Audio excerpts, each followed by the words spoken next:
في قانون العقوبات المصري مفيش جريمة لو الشخص ارتكب الفعل دفاعا عن نفسه أو عن ماله أو عن نفس غيره ضد خطر حال وغير مشروع. يعني إيه الكلام ده؟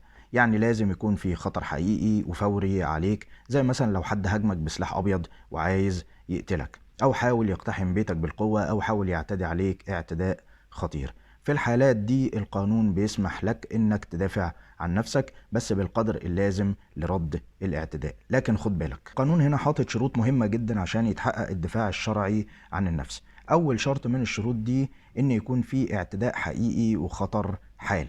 يعني ايه اعتداء حقيقي؟ يعني مش واحد مثلا بيهزر معاك انه هيقتلك فانت تستغل الفرصة وتروح تقتله وتقول ده دفاع شرعي، لان هنا مفيش اعتداء حقيقي، وانما كان مجرد هزار وخطر حال. يعني لازم يكون المعتدي بدأ فعلا في الاعتداء عليك، مش واحد مثلا هددك من بعيد ولسه ما عملش حاجة فتروح وتقوم تقتله وتقول ما هو ده دفاع شرعي لانه هددني وكان ناوي يقتلني.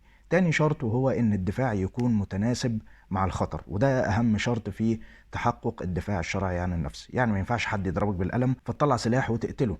فلو واحد بيعتدي عليك مثلا بدون سلاح او حتى بسلاح وانت قدرت تقاومه والسلاح وقع منه مثلا وانت بايدك مسدس وهو اصبح اعزل، هنا انت لو قتلته تعاقب على جريمة القتل، لان الخطر خلاص ما بقاش موجود، وانت تقدر مثلا على اقل تقدير تضربه رصاصة مثلا في رجله وتبعد الخطر عنك. لذلك ده من اهم الشروط في الدفاع الشرعي عن النفس، وهو التناسب ما بين الخطر وما بين الدفاع. لكن لو حد مثلا حاول يقتلك ويعتدي عليك بسلاح واستخدمت القوة لوقفه حتى لو مات، هنا المحكمة تعتبره ده دفاع شرعي ومفيش عقوبة.